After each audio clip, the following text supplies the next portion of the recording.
Today we want to talk about rheumatoid arthritis. As we all know that arthritis is one of the conditions that is becoming a crisis among the aged and even the middle age, and even in the young population, some also present with arthritis. And so we have different types of arthritis.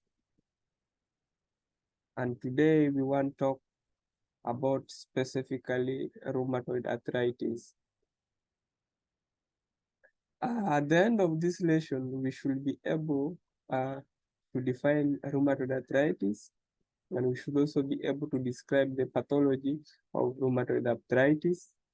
And also we should be able to describe the clinical features of rheumatoid arthritis, and also to outline the investigations that we can do in rheumatoid arthritis, and also state the cause and the prognosis of rheumatoid arthritis. And then we will outline the management of rheumatoid arthritis so that we know what we are expected to do when such conditions present in our presence.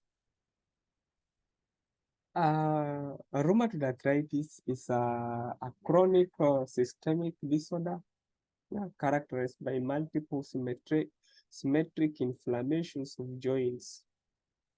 It is characterized by multiple symmetric inflammations of joints. And so we call it polyarthritis with mild constitutional symptoms.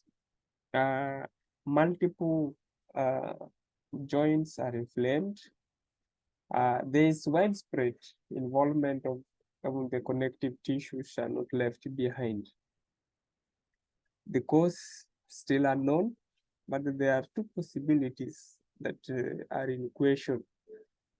One, we have what is called autoimmunity or autoimmune reactions, possibly to type 2 collagen. Serum of patients with rheumatoid arthritis contains an antibody known as rheumatoid factor, which reacts with the body protein gamma globulin. The disease is termed seropositive when the antibody is present and seronegative when the antibody is absent.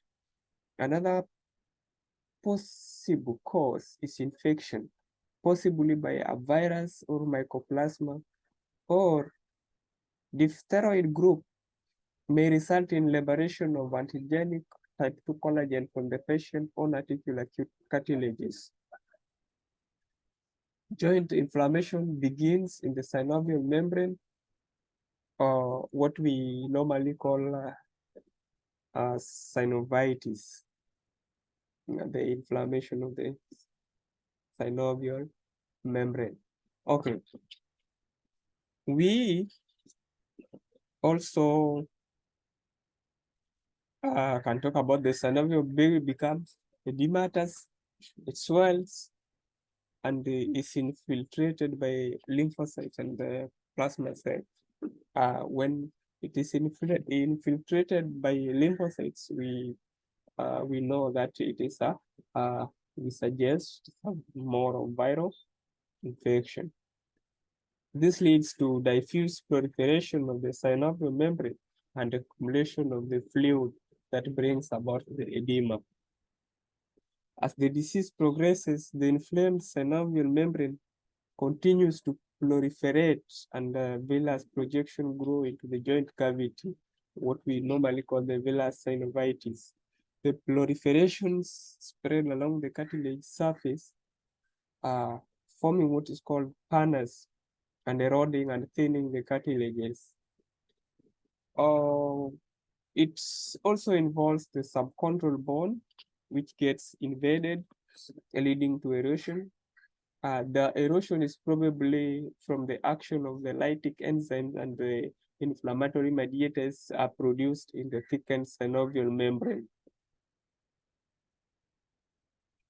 With more progressive chronic inflammation, the joint capsules become thickened and boggy due to infiltration with fibroblast. The progression of pannus, which I had said earlier, the formation of pannus which occurs, leads to irreversible destruction of the cartilage and bone with eventual joint deformity.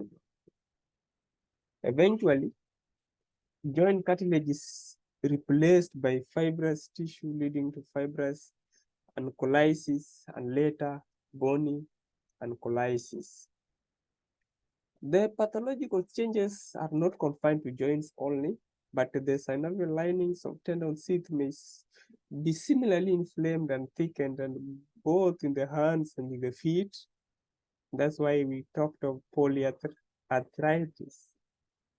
The contained tendons may become softened and may rupture, aggravating any existing deformity. And so the inflammatory nodules may also form in the soft tissue. Rheumatoid arthritis presents various clinical features and manifestations, and we normally find them in our day-to-day practice. A patient with rheumatoid arthritis is usually presenting with this particular clinical features. But this rheumatoid arthritis is commonly or usually affect the young and the middle age, just as I mentioned earlier, that it is not only the aged, but even the younger generation and the middle age are affected by this particular arthritis. Affect more female than male. They present as a polyarthritis. When it presents as a polyarthritis means present with multiple inflamed joints, maybe the hands, not a single joint, but various joints get inflamed. Present as a polyarthritis of symmetric dispute with a higher incidence in the more peripheral joints, such as the hand joints, wrist, feet, knees, and the elbows. The hand joints, wrist, and even the feet, the knees, and the elbow. The onset is gradual with increasing pain and swelling of a joint. Soon, a number of other joints are similarly affected. Pain and stiffness are often worse when activity is resumed after resting. A generalized stiffness is noted after a long period of inactivity, especially when arising in the morning. The pain which occurs mainly in the morning, and that one is a cardinal sign of rheumatoid arthritis. The pain that is especially on arising in the morning. The morning stiffness may last for 1 to 2 hours. Often, this a constitutional disturbance with tiredness and anemia and occasional fever that normally occur. On examination, when you examine this particular patient, you will realize that their affected joints are diffusely swollen from the synovial thickening. They're warmer, tender, painful when moved, restricted in movement, stiff due to capsular swelling, and all other cardinal signs of inflammations will be unindicative in this particular patient. These clinical features are often more severe in seropositive disease than in seronegative cases.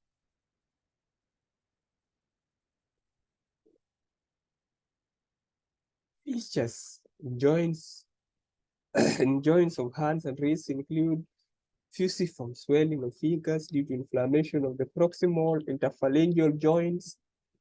And then there's also what is called the ulnar deviation of the fingers at the metacarpal phalangeal joints and wrist, a swan neck deformity of fingers, botonia deformity of the thumb, and stiffness, swelling, and pain prevent the patient from making a tight fist, thus weakening grip strength.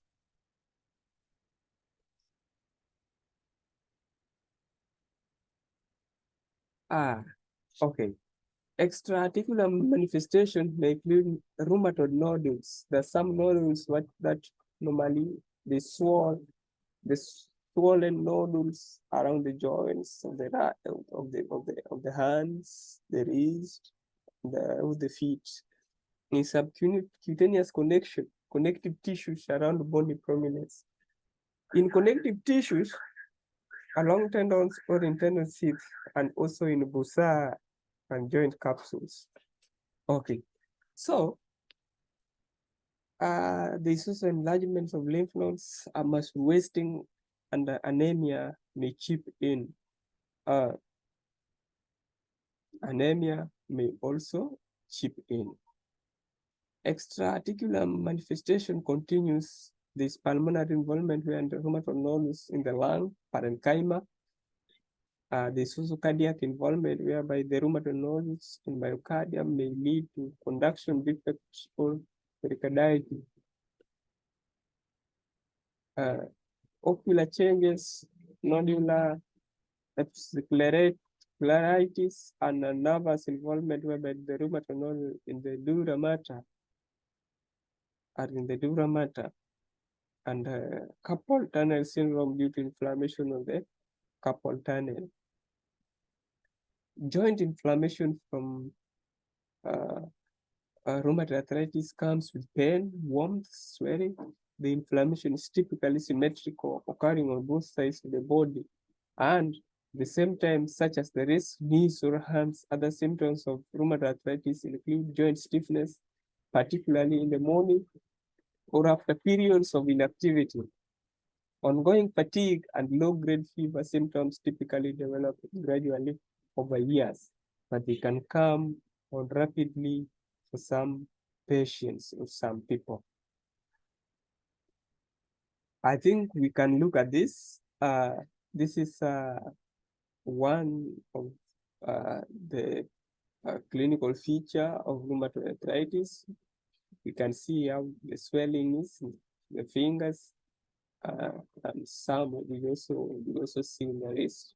This is a sign of rheumatoid arthritis, and therefore we need to do a test for rheumatoid factor so that we can know whether the patient is seropositive or seronegative.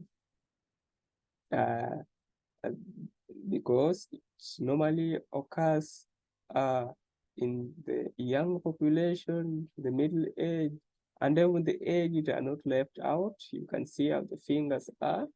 This comes with a lot of pain. Early in the morning, the sun is rising. There's normally a lot of pain. And also when you rest for a while, then you resume the duty you are doing. There's still a lot of pain that comes with it. Okay, we can see the cartilage. We can see how it happens in the joints, in the elbow. These are what we call the rheumatoid nodules. We call them the rheumatoid nodules. Okay. Investigations will do a radiography, that is an X-ray of the joint at first. There's no alterations from normal. Later, when the infection has diffused, we will see the rearfactions in the area of joints. When you see rearfactions on X-ray, you just start questioning rheumatoid arthritis. There are also narrowing of the cartilage space eventually occurs due to destruction of joint cartilage. You'll also see that on an X-ray. Localized erosion of bone ends in severe cases. Radioisotope bone scanning can also be done, shows increased uptake of isotope in the region of the affected joints. On X-ray, this is what we expect to see. This is the normal fingers of a normal person. On X-ray, this are the normal fingers, the fingers of a rheumatoid arthritis patient. Hematological and serological investigations, we can do a full hemogram, and erythrocyte sedimentation rate, ESR.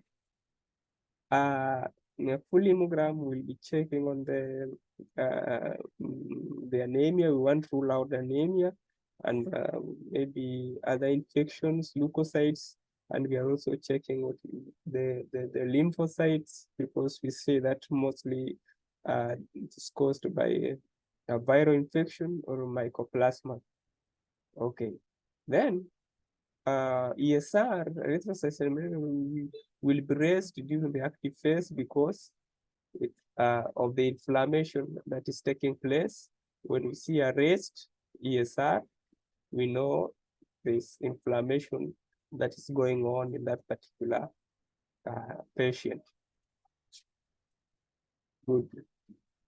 Then we can also do a C-reacting protein. C-reacting protein will also indicate inflammation. A serum for rheumatoid factor, which is a definitive investigation that we will know whether the patient is seropositive or seronegative. Good. Anticyclic cytolunated peptide, anti-CCP antibodies will be elevated in patients with rheumatoid fever or rheumatoid arthritis, I mean. Diagnosis is essentially clinical. That's why I tell you that we might not have all these investigations at our disposal. But when a patient present with the symptoms, you as a clinician or as a medical officer, you should be having what we call the high suspicion index, so that from the clinical manifestations, you can easily pick. You can easily pick what the patient is actually suffering from, and you just get it right away. Good. So simultaneous involvement of 7 joints with raised ESR provide a clue.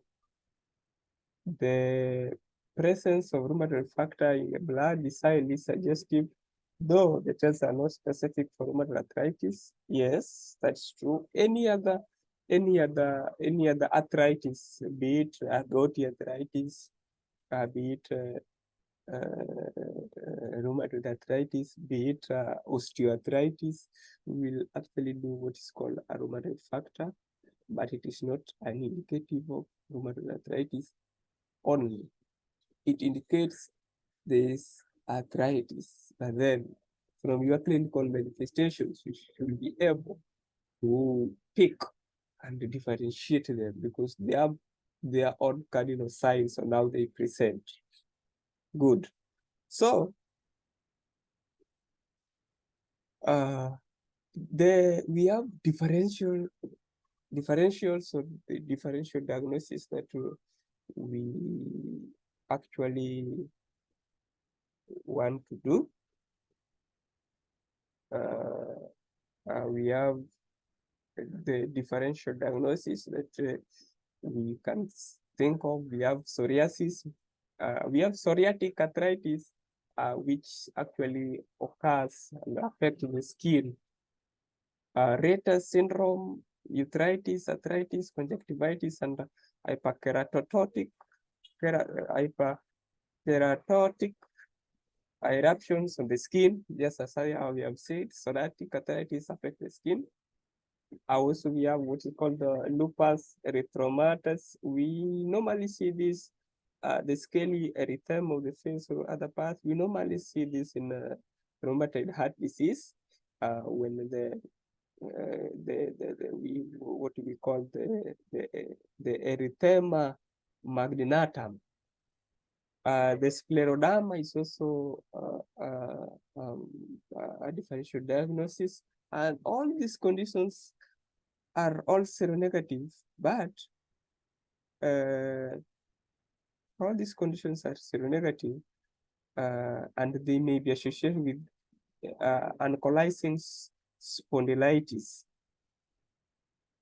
We also have other differentials like osteoarthritis, we have septic arthritis, we have gouty arthritis. Good. So rheumatoid arthritis is usually a disabling disease. There's a tendency for rheumatoid arthritis to become quiescent after remaining active for months or years. In most cases, there's permanent impairment of joint functions. It tends to produce flexion deformity in joints. It is also bring what called degenerative changes, as often superimposed upon the previous rheumatic condition, especially in the knees. Good. This leads to increasingly severe disability, and though the original rheumatoid affection is no longer active. So the deformity is superimposed on the earlier rheumatoid arthritis. There's no specific cure when it comes to management or treatment. Optimal treatment requires early diagnosis and timely introduction of agents that reduce that probability of irreversible joint damage. We curtail the process of inflammation. The goals of treatment are to control the disease activity so that we stop the inflammation and we stop further damage to the joints. We also have a goal to alleviate pain and maintain function for activities of daily living and slowing down the rate of joint damage or stopping the process. It may be classified into the following category. We have rest as a constitutional treatment for a while, non-steroidal anti-inflammatory drugs, NSAIDs, disease-modifying anti-rheumatic drugs, DMARDs, and steroids, systemic steroids and intra-articular injections like we have hydrocortisone, dexamethasone. We have other intra-articular injections like dopamedrol. This also physiotherapy is also indicated, and occupational therapy, and even operation, surgical operation for removal of the fibroblast. Rest can be admission or bed rest or skilled nursing, good nutrition, proper sleep, have a good effect on the general health of the patient. Non-steroidal anti-inflammatory disease reduce joint pain and swelling and thus improve function. They are both analgesic and anti-inflammatory. So they antagonize the inflammation that is actually going on in this particular condition. This is the treatment. We can give aspirin 3 to 5 grams per day or 300 milligrams tabs of TDS or QID, depends. Indomethacin 25 to 50 BD, diclofenac also 100 SR tabs, OD, and then we also have injection 75. We can give ibuprofen. We can give 400 or 800 depending on the severity. Ketoprofen 50, or we can give 50 to 100 BD or 200 TDS or SR tab or the naproxen is also good, but all these drugs I'm mentioning, kindly please avoid them if the patient is having an underlying condition like peptic ulcer disease, because these drugs will exacerbate that particular condition. If the patient we're dealing with has got ulcer, stomach ulcer, please, I repeat, don't actually put their lives in danger by giving them these particular drugs. There are better drugs which are non-selective or selective, which you can give instead of giving ibuprofen, indomethacin, diclofenac, because they will worsen the condition and the patient will get harmed more. We have selective COX, which we can give. We have celecoxib, we have revocosib, and valdecoxib, all BD except celecoxib. Disease-modifying anti-rheumatic drugs, DMARDs, these are used in addition to NSAIDs. They can suppress the rheumatoid process and bring about a remission. Early and judicious use of DMARDs is the cornerstone of current treatment strategies. They have the potential to reduce or prevent joint damage, thereby protecting joint integrity and function. Disease-modifying anti-rheumatic drugs, DMARDs. Good. I repeat, disease-modifying anti-rheumatic drugs, DMARDs. Disease modifiers are including of patients who continue to have active disease, morning stiffness, joint pains, elevated ESR even after 3 months of NSAID use. So this disease modifying anti-rheumatic drugs include gold salts, sulfasalazine, chloroquine, hydrochloroquine, D-penicillimab, immunosuppressant, methotrexate, but I kindly avoid methotrexate because it is also a cytotoxic drug in patients with low immunity, and it will also bring problems because it's cytotoxic drug that is used in cancer and management and other things, benign. Okay, gold salts. Sulfasalazine is a compound of sulfapyridine and 5-aminosalicylic acid. It is better tolerated than gold or penicillamine. A dose is 1 to 3 grams per day in 2 to 3 portions.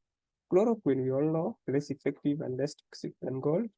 Chloroquine you can give 150 days per day, and hydrochloroquine 200 to 400 per day. D-penicillamine dose.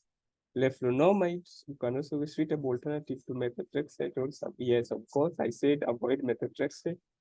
Dose, you can use leflunomide or sulfasalazine dose. 100 available, can also be available.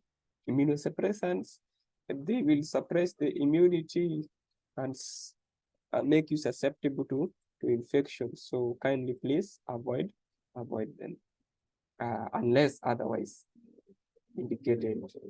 We have immunosuppressant, we have azathioprine, aspirin, antimetabolic, and a potent suppressor. When it comes to purine, that we will be talking about gouty arthritis, but before actually knowing which kind of arthritis you are doing, you can actually administer steroids. You can administer them, but with a lot of caution, because steroids also lowers the immunity of the body and therefore makes a person susceptible to infections. And also avoid steroids when dealing with the diabetic patients because they raises blood sugar. So you might be having a very resistant sugar, 7 to the oral hypoglycemics that we use in our day-to-day activities. Good. Yes. So, yes, intra-articular hydrocortisone is useful in managing one or more recalcitrant joints which continue to show active clinical survival in spite of systemic therapy. We have joint infection should also be ruled out prior to steroid injection. Physiotherapy and occupational therapy plays a very important role, and it is also very we have surgical interventions or operation. We have synovectomy where we exercise or we remove the thickened and the inflamed synovial membrane from the joint or the tendon seat. This will relieve pain as well as possibly slow down the inflammatory process. So because we remove the affected membrane, repair and replacement of ruptured tendons or correction of finger deformities we can also do. In later stages, osteotomy where we cut the affected bone or we cut the affected joint. In fact, the bone, we cut it out. It's useful for correcting deformity, particularly at the knee. Arthroplasty, we shall be especially the hip and the knee. We can do some repair here and there, and arthrodesis where we can or in the ankle joint, the spine, elbow, and knee. We can do some arthrodesis. We can do some incisions here and there. Yes. Thank you for watching this, and looking forward to the next presentation when we find time, God willing.